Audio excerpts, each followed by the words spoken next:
Es bueno, quiero que antes de empezar oremos nuevamente, dándole gracias a Dios y colocando la predicación de su palabra delante de Él. Dios eterno, Padre Santo, queremos darte la gloria, la honra y la alabanza a ti, Señor, reconociendo que tú eres Dios y que fuera de ti no hay nadie más, Señor. Tú eres el único y verdadero Dios que hay.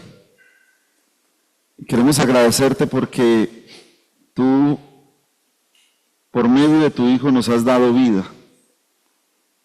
Nos has reconciliado contigo mismo, Señor, entregando a tu Hijo para que muriera en el lugar de nosotros, para hacernos justos delante de ti. Y estamos aquí, Señor, para adorarte, para exaltarte, para escuchar tu palabra, para aprender de ella, Señor, para seguir perseverando en este camino que tú nos has colocado, Señor, que nos has dado, ese camino de verdad, de vida, ese camino, Señor, que siempre nos va a llevar a ti, a través de tu Hijo Jesús, Señor. Quiero pedirte que en esta noche, por medio de tu Espíritu, nos enseñes, nos hables, nos redargullas, nos corrijas, nos sigas mostrando el camino por donde debemos andar, Señor.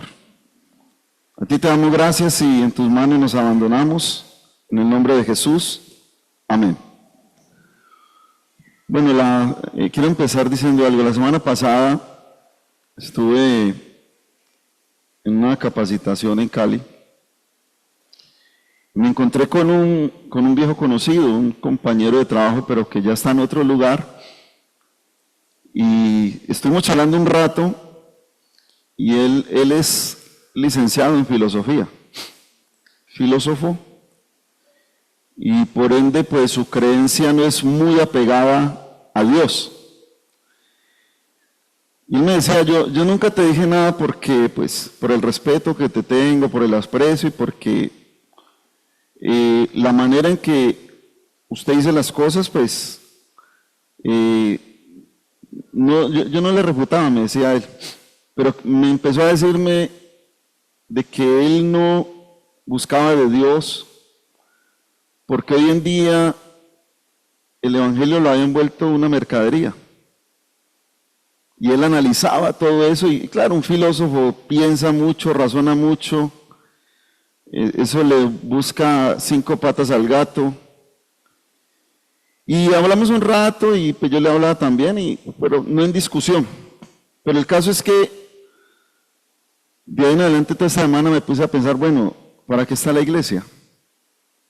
La iglesia del Señor. Y a veces nos dejamos llevar por otras cosas y la iglesia pierde el rumbo, pierde el objetivo que Dios le ha trazado. Y quiero invitarle que leamos primeramente el libro de los Hechos, el capítulo 1, del versículo 1 al 11. Y dice la palabra de Dios: en el primer tratado, oh Teófilo, hablé acerca de todas las cosas que Jesús comenzó a hacer y a enseñar, hasta el día en que fue recibido arriba, después de haber dado mandamientos por el Espíritu Santo a los apóstoles que había escogido, a quienes también, después de haber padecido, se presentó vivo con muchas pruebas indubitables, apareciéndoseles durante 40 días y hablándoles acerca del reino de Dios. Y estando juntos, les mandó que no se fueran de Jerusalén, sino que esperasen la promesa del Padre, la cual les dijo: oísteis de mí. Porque Juan ciertamente bautizó con agua, mas vosotros seréis bautizados con el Espíritu Santo dentro de no muchos días. Entonces los que se habían reunido le preguntaron, diciendo: Señor, ¿restaurarás el reino a Israel en este tiempo? Y les dijo: no os toca a vosotros saber los tiempos o las sazones que el Padre puso en su sola potestad. Pero recibiréis poder cuando haya venido sobre vosotros el Espíritu Santo, y me seréis testigos en Jerusalén, en toda Judea, en Samaria y hasta lo último de la tierra. Y habiendo dicho estas cosas, viéndolo ellos, fue alzado y le recibió una nube que le ocultó de sus ojos. Y estando ellos con los ojos puestos en el cielo, entre tanto que él se iba, he aquí se pusieron junto a ellos dos varones con vestiduras blancas, los cuales también les dijeron: varones Galileos, ¿por qué estáis mirando al cielo? Este mismo Jesús, que ha sido tomado de vosotros al cielo, así vendrá como le habéis visto ir al cielo. Aquí vemos en el libro de los Hechos, donde se empieza a gestar el relato del nacimiento de la iglesia, la que conocemos como la iglesia primitiva. Y cuando vamos a hablar de las distracciones y de las prioridades de la iglesia, pues ese es un tema amplio, hablar por el momento, en este tiempo, por el momento en que vivimos, ya sea por el tiempo, el uso de la misma tecnología, entre muchas cosas. Hoy vamos a mirar algo, nos vamos a ocupar de algo muy sutil, que ha hecho que como cristianos quitemos la mirada del objetivo principal. A veces decimos o hacemos cosas que son buenas. A veces decimos o hacemos cosas que son buenas, pero que no son tan importantes y hacen que por momentos quitemos la mirada de dicho objetivo. Y si recordamos, en Mateo 28, 19 al 20, está lo que conocemos como la Gran Comisión. Y aquí en el versículo 8 leímos que recibiréis poder cuando haya venido sobre vosotros el Espíritu Santo. Dice y nos muestra el para qué se va a recibir ese poder. Dice: me seréis testigos en Jerusalén, en toda Judea, en Samaria y hasta lo último de la tierra.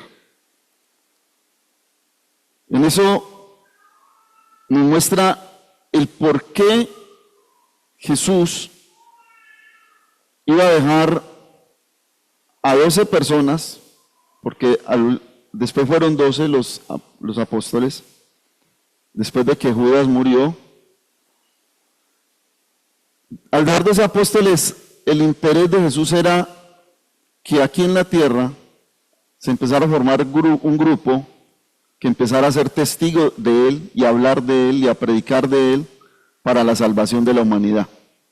Y vemos que eso se fue cumpliendo al comienzo en Jerusalén, luego por la necesidad de que fueron esparcidos por la persecución, empezaron a predicar en Samaria, en Judea y en el resto. Pero fue creciendo poco a poco.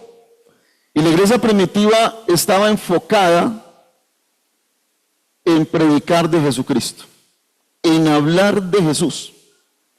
Pero al comienzo, o antes de nacer la iglesia, que nos muestra la venida del Espíritu Santo en el capítulo 2, quiero que miremos algo. Lo primero, pues, aquí Lucas le hace un recuento a Teófilo de lo que le había hablado, de todo lo que hizo Jesús, de todo lo que enseñó Jesús, sobre el mandato que le había dejado a sus discípulos, lo que iban a recibir sus discípulos, y después de eso comienza ya este nuevo relato, comienza ya a hablarle de lo que había acontecido, contándole a Teófilo. Pero miremos algo, miremos en el versículo 6 la pregunta que hacen los discípulos. Dice: entonces los que se han reunido le preguntaron diciendo: Señor, ¿restaurarás el reino a Israel en este tiempo? Y les dijo Jesús, no os toca a vosotros saber los tiempos o las sazones que el Padre puso en su sola potestad. En la traducción lenguaje actual dice, cierto día en que estaban reunidos los apóstoles, le preguntaron a Jesús, Señor, ¿no crees que este es un buen momento para que les des a los israelitas su propio rey? Jesús le respondió, solo Dios decide cuándo llevar a cabo lo que piensa hacer. Él les estaba hablando y les ha dicho que se quedaran en Jerusalén. Y a veces nosotros nos interesamos por las cosas que solamente le competen a Dios. Hay cosas que solamente le competen al Señor. A nosotros nos competen lo que Él nos ha dicho y lo que nos ha mandado. Ahora, y cuando nosotros empezamos a decir cosas que de pronto pensamos de nosotros, eso puede llevar a que se hagan conjeturas y que nos salgamos del contexto de la palabra. Ahora, la pregunta que ellos le hicieron era mala, ¿no? Estaban preguntando, de pronto estaban pensando qué va a pasar, o por qué antes de que él partiera o algo, por qué no ya le dejaba un rey de Israel. O sea, para dejar todo listo. Ese es el pensamiento del hombre, el pensamiento de Dios es otro. Por eso el Señor les dice, solo Dios decide cuándo llevar a cabo lo que piensa hacer. Y a veces nosotros queremos impulsar a Dios a que haga las cosas. Queremos impulsar al Señor para que haga las cosas. Ahora, a través de las conjeturas de lo que yo digo que me parece y que de pronto van de la mano, y pensando en lo que hablaba con este compañero, pueden salir muchas herejías y por ende sectas que ayudan a acrecentar más la ignorancia de la verdad. Vuelvo y repito, a veces hacemos cosas buenas, decimos cosas buenas, pero que no es lo que verdaderamente se necesita como iglesia. Miremos el neopentecostalismo. Yo creo que más de uno sabe a qué se refiere y habla más que todo de la prosperidad. Es carismático, de un avivamiento, pero un avivamiento no bíblico, sino carnal y humano. Habla de cosas que se salen del contexto bíblico y lo han sacado de la misma Biblia. O sea que han sido interpretaciones humanas no guiadas por el Espíritu Santo. Interpretaciones del ser humano porque están basados en la palabra de Dios, pero su interpretación se sale del contexto bíblico, se sale del contexto de la misma palabra de Dios y empiezan a darle rienda suelta a las cosas. Y a veces entramos en discusiones vanas que no aportan mucho al crecimiento de la iglesia. Ahora vamos a ver para qué está la iglesia. En ese neopentecostalismo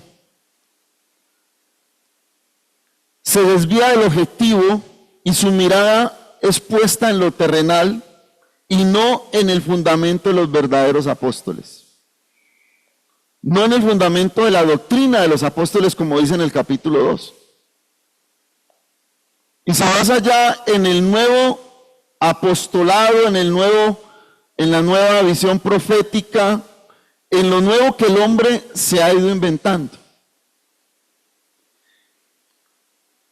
Frente a esto, Jesús le responde y en el versículo 8 les dice, pero ustedes van a recibir poder. Y van a recibir poder cuando haya venido sobre vosotros el Espíritu Santo. ¿Cuándo iba a venir? Ellos no lo sabían. Eso no les era competencia de ellos. ¿Cuál era la competencia de los apóstoles? Esperar la promesa. Y les dice, ¿para qué van a recibir ese poder? Y les dice que lo van a recibir para ser testigos de Jesús. Esa palabra ser testigo es proclamarlo, hablar de Él, testificar de Él en todo lugar. Recordemos que con la muerte de Jesús y su resurrección, pues salieron muchas conjeturas y empezaron a decir que eran mentiras, que de pronto el cuerpo le han robado, bueno, pero que Jesús no era Dios. Y la labor de los apóstoles era empezar a promulgar, a proclamar y a testificar de Jesucristo. Hablar de Él. Porque es el único que iba a traer salvación al mundo. Y hoy en día la iglesia, y cuando habla de la iglesia estamos hablando de lo general, se ha vuelto muy humanista. Y ha dejado de ser cristiana. Ha dejado de ser cristocéntrica. Y se ha vuelto muy humanista porque piensa es solamente hablarle al hombre de su bienestar, de su prosperidad y de tantas cosas, pero no le habla del padecimiento de Cristo y de lo que tiene que hacer un cristiano. No sé si a los que predican les pasa lo mismo que a mí, pero cuando me dan el privilegio de predicar la palabra, yo digo, al que primero como que le pegas a uno,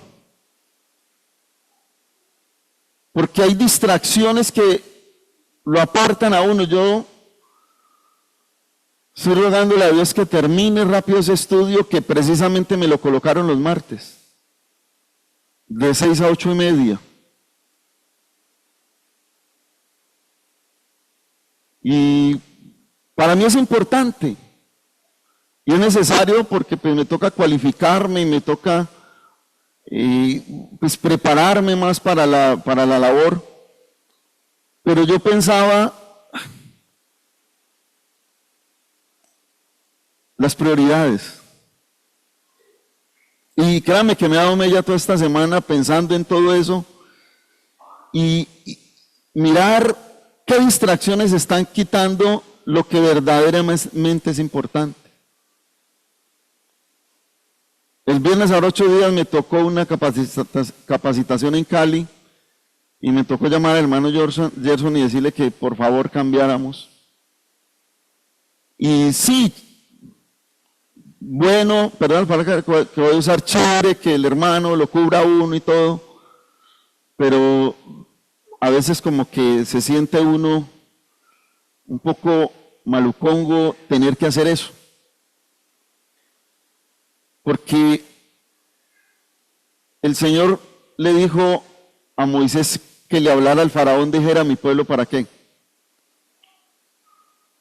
¿Para qué? Para que me sirva. Deje ir a mi pueblo para que me sirva. ¿Y de cuánto nos sacó Dios a nosotros? ¿De dónde nos rescató Dios? Y dice en la traducción lenguaje actual, los varones que se la llegan frente a la actitud de los discípulos, mientras tanto 2 hombres se aparecieron junto a los apóstoles. Estaban vestidos con ropas muy blancas, pero los apóstoles no los vieron porque estaban mirando al cielo. Entonces aquellos 2 les dijeron, hombres de Galilea, ¿qué hacen ahí mirando al cielo? Acaban de ver que Jesús fue llevado al cielo, pero así como se ha ido, un día volverá.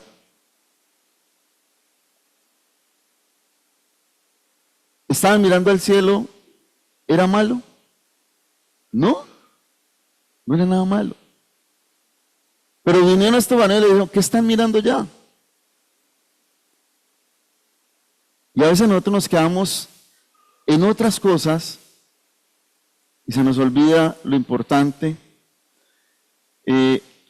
Anoche ustedes dieron cuenta que asesinaron a un joven, ¿cierto?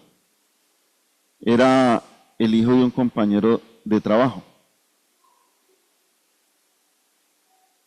un mecánico de por ahí de la 30. Y creo que cada vez que muere alguien, uno se pregunta, ¿para dónde irá? ¿Para dónde se va? ¿Se irá con Cristo o no habrá alcanzado a conocer a Cristo? Nosotros, gracias a Dios, hemos conocido del Señor y podemos decir que somos salvos con total seguridad. Los que le hemos entregado nuestra vida al Señor Jesús, con nuestras debilidades, con algunos tropezones, pero le hemos entregado nuestra vida y tratamos de cambiar y de mejorar. Pero los que no le han conocido, y quizás nos preguntamos, ¿por qué muchos no le habrán conocido? Porque no han querido escuchar o todavía no se les ha hablado. Esa es la pregunta. Ahora, no es malo que ellos estén mirando al cielo, pero a veces nos distraemos en cosas tan buenas que se nos olvida lo prioritario. Ya, Él se fue. Vamos a empezar a cumplir lo que... Y ellos estaban reunidos cuando llegó el día de Pentecostés, estaban cumpliendo. Pero a veces nosotros nos distraemos y se nos olvida. Ahora, mirar al cielo estaban lelos porque el Señor fue levantado, cualquiera se asombra. Y se quedaron porque desapareció en las nubes. Quizás uno meterse en el pensamiento de ellos en ese momento y decir, bueno, ir a aparecer otra vez. Pero, ¿qué hubiera pasado donde ellos hubieran quedado y hubiera llegado la desesperanza y no hubieran cumplido con lo que el Señor les había mandado? Y a veces nosotros nos distraemos y se nos olvida y nos distraemos con cosas que no son. Y ahorita lo vamos a ver un poco. Ahora, miremos Colosenses 3, versículo 1 y 2. Lo voy a leer en traducción lenguaje actual. Dice, Dios les dio nueva vida, pues lo resucitó juntamente con Cristo por eso. Con Cristo, perdón. Por eso dediquen toda su vida a hacer lo que a Dios le agrada. Piensen en las cosas del cielo, donde Cristo gobierna a la derecha de Dios. No piensen en las cosas de este mundo. Colosenses 3, 1, 2. O sea, piensen en las cosas del cielo. Y aquí en la Reina Valera, pues dice,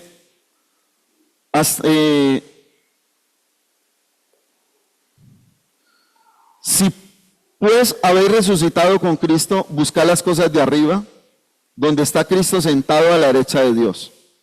Poned la mira en las cosas de arriba, no en las de la tierra. Dice, poned la mira en las cosas de arriba. No es mirar hacia arriba, sino poner la mira en las cosas de arriba. ¿Y cómo podemos colocar?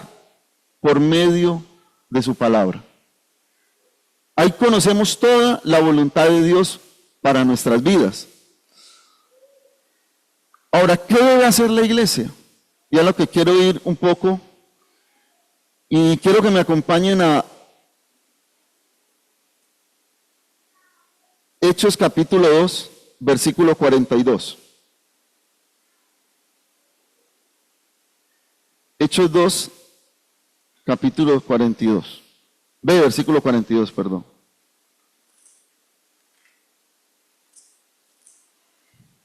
Dice, y perseveraban en la doctrina de los apóstoles, en la comunión unos con otros, en el partimiento del pan y en las oraciones. Versículo 44. Todos los que habían creído estaban juntos y tenían en común todas las cosas. Y vendían sus propiedades y sus bienes y los repartían a todos según la necesidad de cada uno. Y perseverando unánimes cada día en el templo, y partiendo el pan en las casas, comían juntos con alegría y sencillez de corazón. ¿Qué nos dice este texto? ¿Cómo debe vivir la iglesia? En comunión, en armonía y perseverante. En comunión, en armonía y perseverante. Miremos 1 Corintios capítulo 1.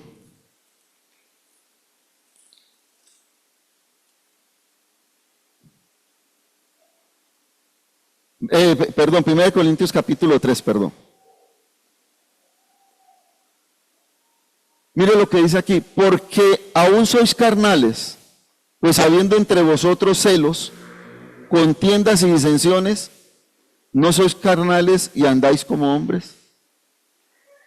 Hay un contraste ahí en la iglesia primitiva, la que nació primero y la que se fue dando aquí en Corinto.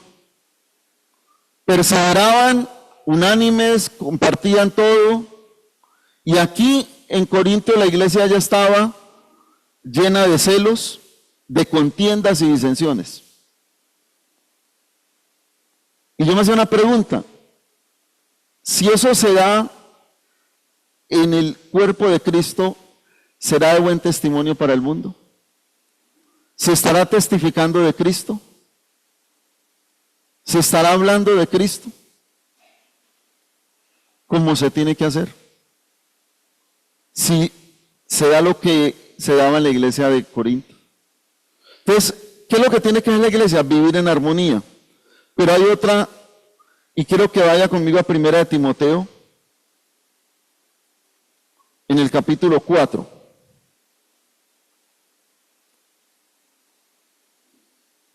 Perdón. 1 Timoteo.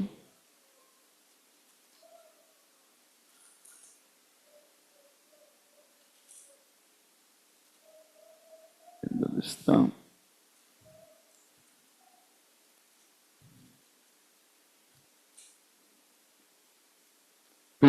Es 2 Timoteo, perdón, 4. Versículo 1. Te encarezco delante de Dios y del Señor Jesucristo, que juzgará a los vivos y a los muertos en su manifestación y en su reino, que prediques la palabra, que instes a tiempo y fuera de tiempo, redarguye, reprende, exhorta con toda paciencia y doctrina. Porque vendrá tiempo cuando no sufrirán la sana doctrina, sino que teniendo comezón de oír, se amontonarán maestros conforme a sus propias concupiscencias. Y apartarán de la verdad el oído y se volverán a la fábula. Pero tú sé sobrio en todo, soporta las aflicciones, haz obra de evangelista, cumple tu ministerio. Porque yo ya estoy para ser sacrificado y el tiempo de mi partida está cercano. He peleado la buena batalla, he acabado la carrera, he guardado la fe.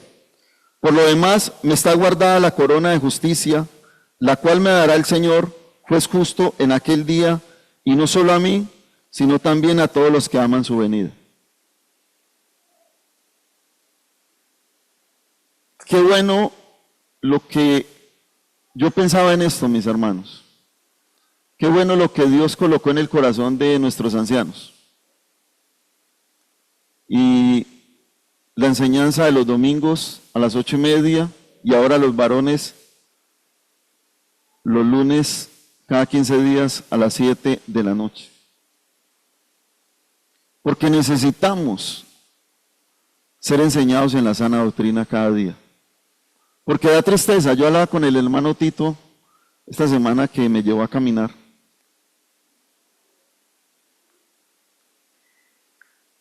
De ver gente que lleva tiempo en el Evangelio y termina fuera de donde estaba. O sea, llevar tiempo conociendo la palabra, porque a veces se escuchan de otras fuentes, y esas fuentes nos distorsionan todo. Yo le contaba al hermano Tito que yo alcancé a estudiar en un seminario, hice 2 semestres y me tocó retirarme. En un seminario teológico, porque empezaron a enseñar filosofía de la iglesia, pero nada que ver con el verdadero evangelio. Y alguien me dijo, no siga ahí. Muchos han terminado hablando cosas o barbaridades por lo que aprenden, porque creen que donde le están enseñando es la verdad, porque es un instituto teológico de renombre, reconocido. Un instituto teológico, uno dice, pues tienen toda la razón. Y me tocó retirarme, hice 2 semestres. Si no, quién sabe en qué habría terminado. Y qué bueno que la iglesia se preocupe por aprender la sana doctrina. Que nos preocupemos por aprender la sana doctrina, que es importantísima, porque hay muchas cosas que se están dando y que pueden desviar, que pueden sacar. Por eso dice que tenemos que cuidar, así creamos estar firmes. Tenemos que aprender bastante. Y aquí está instando Pablo a Timoteo, predica la palabra, pero también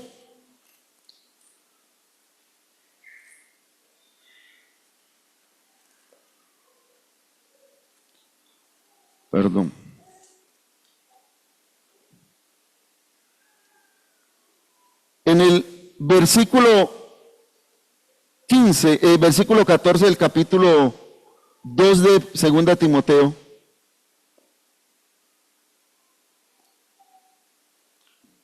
dice, recuérdales esto, exhortándoles delante del Señor a que no contiendan sobre palabras, lo cual para nada aprovecha, sino que es para perdición de los oyentes.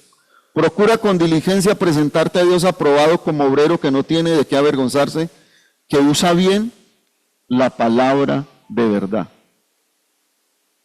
Y yo creo que es un desafío para nosotros. Ahora, me dirán, ¿qué tiene que ver Hechos 1, del 1 al 11 con lo que está diciendo? Yo lo quise tomar porque ahí comienza a gestarse el nacimiento de la iglesia. Y hay cosas que de pronto nos pueden distraer. Y tenemos que aprender de la iglesia primitiva, tenemos que aprender de la palabra de Dios en todo su contexto, porque estamos en tiempos difíciles. Y la gente está necesitando que se le predique la sana doctrina, la palabra de verdad. Y me llama la atención porque dice que usa bien la palabra de verdad. Pero antes dice que no tiene de qué avergonzarse. Y antes dice como presentarte a Dios aprobado como obrero. Aprobado. Pero termina diciendo que usa bien la palabra de verdad. Dice, mas evita profanas y vanas palabrerías, porque conducirán más y más a la impiedad. Las vanas palabrerías conducirán más y más a la impiedad. Y eso es un llamado para todos nosotros que estamos en el mundo. Pero debemos de tener claro, no somos del mundo. Estamos en el mundo, pero no somos del mundo. Y necesitamos vivir conforme Dios manda.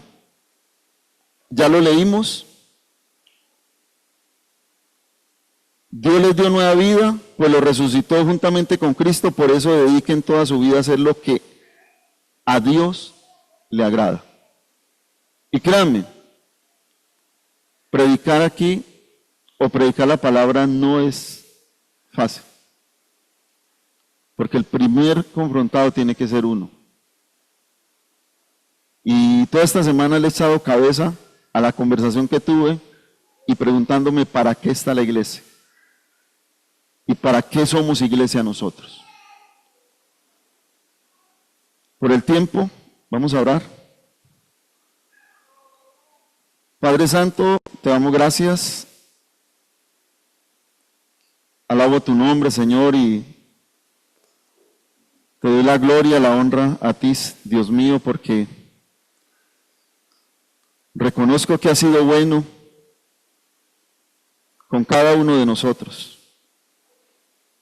Gracias porque pues, nos has rescatado, nos has traído de las tinieblas a la luz, nos has dado vida cuando estábamos muertos en nuestros delitos y pecados. Ayúdanos, Señor, a no distraernos con cosas vanas, tampoco caer en vanas palabrerías, y ayúdanos a ocuparnos de tu palabra, de estudiarla, de aprenderla, y de tomar siempre la sana doctrina, Señor, para poder mostrarle al mundo y enseñarle al mundo al verdadero y al único que puede darle salvación, a nuestro amado y a nuestro Señor Jesucristo. Gracias porque hoy podemos hablar libremente de tu palabra, Señor, y ayúdanos no solamente a hablarla entre nosotros, sino compartirla entre aquellos que la necesitan, Señor, porque todavía no han llegado a ese camino de la salvación. A ti te damos gracias, Señor, y nos rendimos delante de ti y te hemos orado en el maravilloso nombre de Cristo Jesús. Amén.